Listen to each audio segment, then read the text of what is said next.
Sword of Sorcery number 2, written by Christine Marks, art by Aaron Lopresti.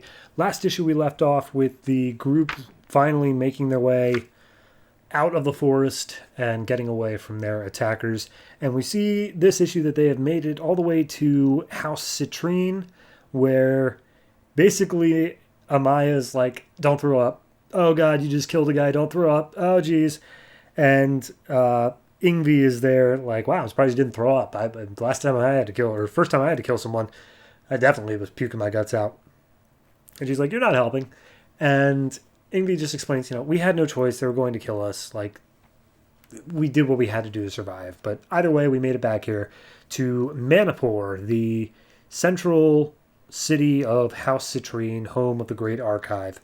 And we see Lady Graciel is meeting with the head of house, Lady Senshi, thanking her for her house's loyalty, and they go in and talk to an emissary from House Onyx. And if Amethyst is like the ruling house and Citrine is the house of knowledge, record keeping, Onyx seems to be more the house of like secrets and or like contracts, as this emissary's like, hey, we kept your portal stone secret for 17 years, just as you requested. Our contract is now finished. And she's like, yep, nope, we're good. We're square. Thank you so much. So they leave the portal stone just hanging around Citrine because Lady Graciel thinks that no one's ever going to find the one on the other side on Earth, lo and behold. So at this point, Amaya's looking at her costume that she got put into, and she's like, hey, I got these weird ribbon things under my arms, but like, they're like weightless. I don't even feel them. What are they? And apparently they're mist silk, which is made by the weavers of House Turquoise. So Turquoise is the textile house. And apparently they are unable to be like cut by swords or daggers or anything. Like they're literally made of mist. So, and it's like, oh yeah, that's very rare fabric. And you only get it because you come from the House of Turquoise. And Amaya's like, excuse me, I'm part House Turquoise? Is that who my father is? And Ingvi's like, I shouldn't have said that. So at that point, Amaya and them walk out. And the head of House Citrine is like, come, Amaya, record your first words here in Gemerald, whatever the name of the place is. And she's like, how y'all doing tonight? Can I start over? And she's like, yeah, no, we'll do this another time.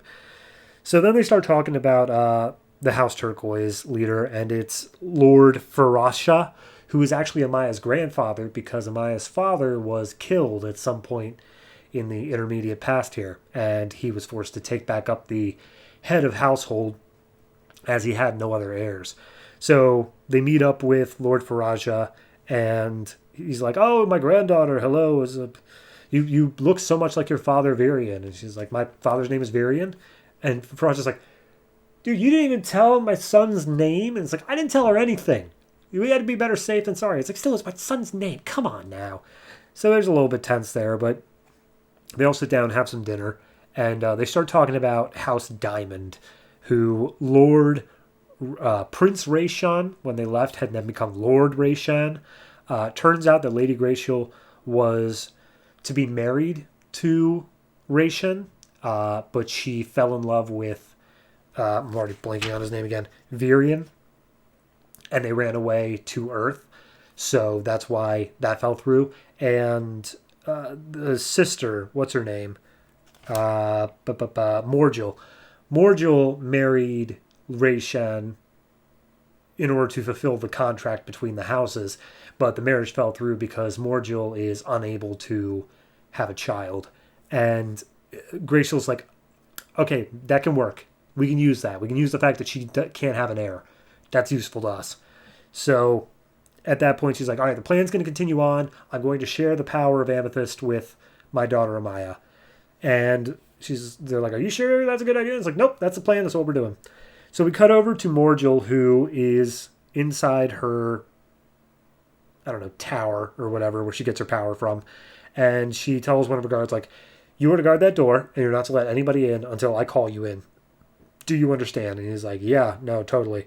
Are you sure that she's still going to follow through on the plan? It's like, yeah, no, she's a goody two-shoes. course she's going to do on the plan. But I followed the path of blood. I know what to do.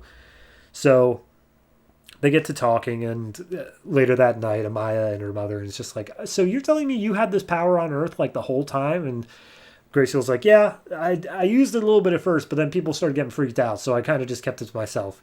And here's the thing. You are going to have that power too. But when I transfer some of my power to you, it's also going to be draining it from my sister. So it'll be the two of us against the one of her. Like it'll up our odds, but it's very important that you do this. And she's like, you're not going to die or something, are you? It's like, no. Dying is not part of the plan. But yeah, just follow the plan. So we see House Diamond. One of the princes comes in to celebrate one of his soldiers' marriages. He brings a bottle of wine, and the soldier is distraught because the other prince, Zushan, has claimed the right to sleep with the wife first and take her virginity. And the prince storms off to go get his brother, and it's just like, hey, go to your husband, you be with him tonight, and as for you, other prince, dude, you can literally have any woman you want in terms of all of your mistresses and the whores you could buy. Why you gotta take from our dedicated soldiers? And he's like, I'll take what I want. How dare you? And he's like, oh yeah? Well, I got a knife that's trained 3 inches above your dick. Maybe I'd take whatever I want as well. And he leaves. So then we go to House Citrine, and we get the transference of power thing.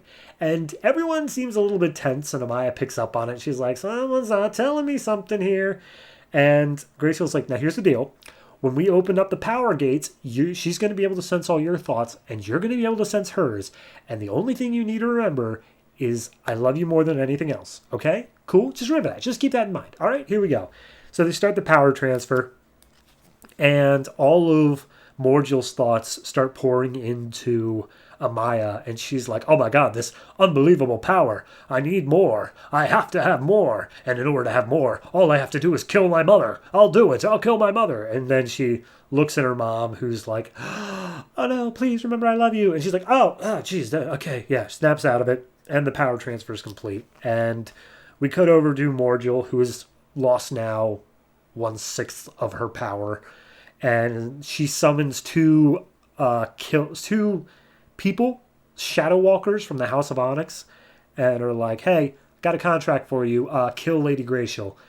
And they're like, that will completely ostracize us from our own house. What do you have to offer that make that worth it? She's like, House Onyx is weak. You guys should be in control anyway. I'll help you do that. Also, here's 2 portal stones. You in? And they're like, yeah, all right, we're in. Oh, and by the way, don't kill Princess Amaya. That's very important. So that's the issue. I love this book. I think the lore behind this, just how well crafted and well thought out it is. We have this whole house structure, like the militaristic diamonds who want to vie for control against the amethysts. We have all this extra stuff. It's just so well made.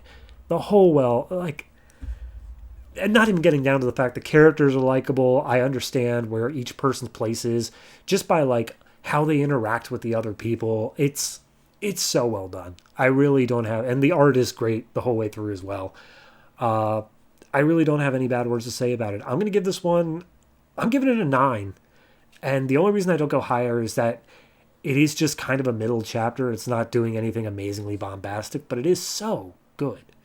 Like Sword of Sorcery, I am ashamed to say that this is the only volume of this book. It is such a good book, and I cannot wait to continue down it.